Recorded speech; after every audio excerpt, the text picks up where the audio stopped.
Margaret Collins was 76 years old when she received the letter that changed everything.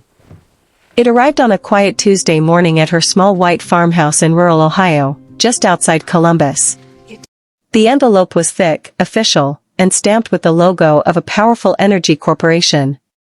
Margaret assumed it was another advertisement or billing notice.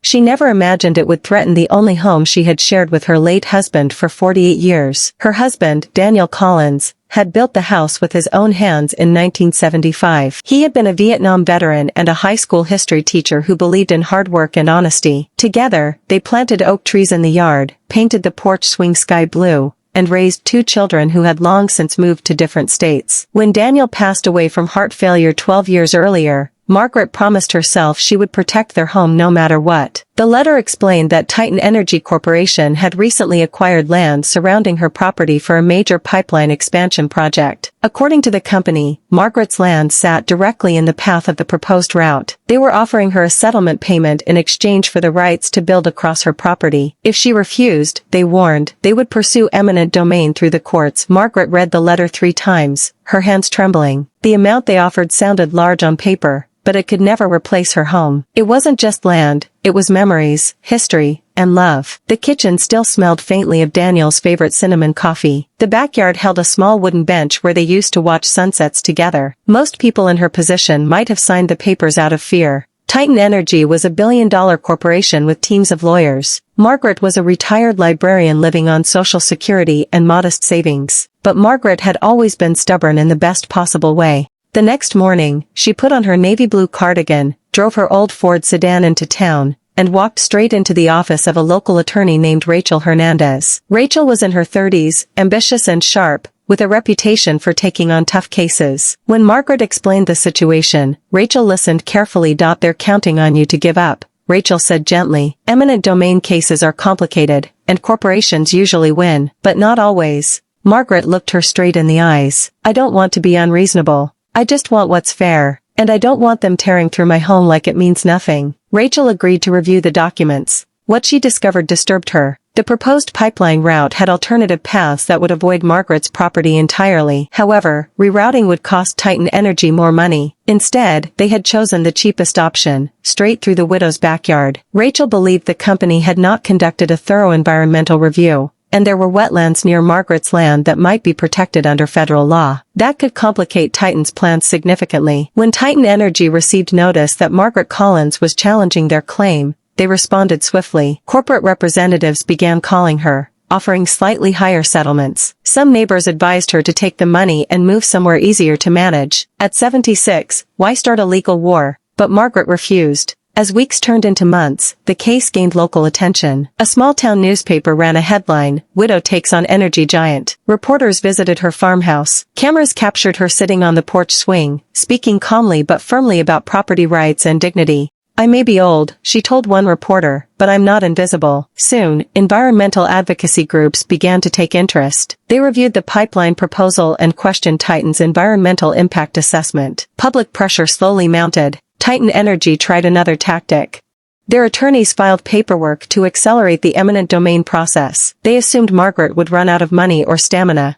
But Rachel worked tirelessly, filing motions, requesting detailed environmental studies, and demanding transparency. Margaret attended every court hearing. She wore simple dresses, carried a leather-bound notebook, and listened carefully to every argument. In the courtroom, Titan's legal team filled an entire row with tailored suits and expensive briefcases. Margaret sat quietly beside Rachel, her silver hair neatly pinned back. During one critical hearing, Rachel presented evidence showing that the alternative pipeline route would only increase Titan's costs by a small percentage compared to their overall project budget, hardly enough to justify displacing a homeowner and potentially damaging protected wetlands. The judge, a stern but fair woman, questioned Titan's representatives sharply. Why had they dismissed the alternative route so quickly? Why were environmental concerns downplayed? For the first time, cracks appeared in the corporation's confidence. Outside the courthouse, community members began gathering in support of Margaret. Some held handmade signs. Others simply came to shake her hand. Donations trickled in to help cover legal fees. High school students interviewed her for civics projects. She became a symbol, not just of resistance, but of courage. The case dragged on for nearly a year. Titan Energy underestimated one thing: Margaret's patience. As a former librarian, she was accustomed to research and long hours of reading. She spent evenings studying documents, highlighting passages, and preparing notes for Rachel. One winter morning, Rachel called with unexpected news. A federal environmental agency had raised formal concerns about the wetlands near Margaret's property. If Titan continued without addressing these issues, they could face significant fines and project delays. Titan's board of directors met behind closed doors. Investors began asking questions. Negative media coverage grew. What started as a simple land acquisition had turned into a public relations headache. Finally, Titan Energy requested mediation. In a quiet conference room, Margaret sat across from corporate executives for the first time. They were polite but tense. Rachel outlined their demands clearly: reroute the pipeline away from Margaret's property, fund a full environmental reassessment, and provide written assurance that her land would not be targeted again. The negotiations lasted hours. Titan initially resisted, arguing that rerouting would set a costly precedent. But the legal risks and mounting public scrutiny weighed heavily. Late that afternoon, Titan's lead attorney sighed and made an offer. They would officially abandon the route crossing Margaret's land and adopt the alternative path. Additionally, they agreed to cover all her legal expenses. Margaret felt tears well up in her eyes, but not of sadness. Relief, gratitude, and triumph washed over her all at once. The agreement was signed 2 weeks later.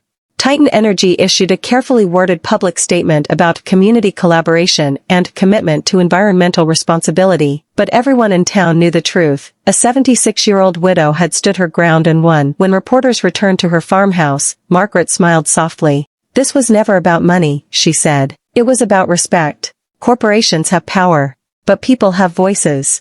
And sometimes, that's enough." Her victory inspired others across the state. Property rights groups cited her case. Environmental organizations used it as an example of citizen action. Even law students studied the dispute as a reminder that legal battles aren't always determined by wealth alone. Margaret didn't see herself as a hero. She still tended her small vegetable garden, baked pies for neighbors, and volunteered at the local library twice a week. But something had changed. She walked a little taller. On the anniversary of Daniel's passing, she sat on the porch swing and looked out over the oak trees they had planted decades ago. The land was quiet, untouched by bulldozers or steel pipes. The sunset painted the sky in shades of gold and pink. "I kept my promise," she whispered. Her story spread far beyond Ohio. In cities like New York City and Los Angeles, people shared articles about her fight. Commentators debated corporate responsibility and community rights. But for Margaret, the meaning remained simple and personal. Home is more than property lines on a map. It is history. It is love. It is memory. At 76, many expect life to slow down. Margaret proved that courage does not expire with age. Determination does not fade with gray hair. And justice, though often delayed, is still possible.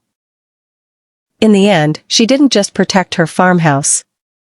She reminded a powerful corporation, and perhaps the entire country, that even the smallest voice can echo loudly when it refuses to be silenced. And so, under the wide Ohio sky, Margaret Collins continued living in the home she had fought so hard to keep. Not because she was wealthy, not because she was powerful, but because she believed in standing firm when something truly mattered. 76 years old, a widow. One house, one corporation, and one undeniable victory.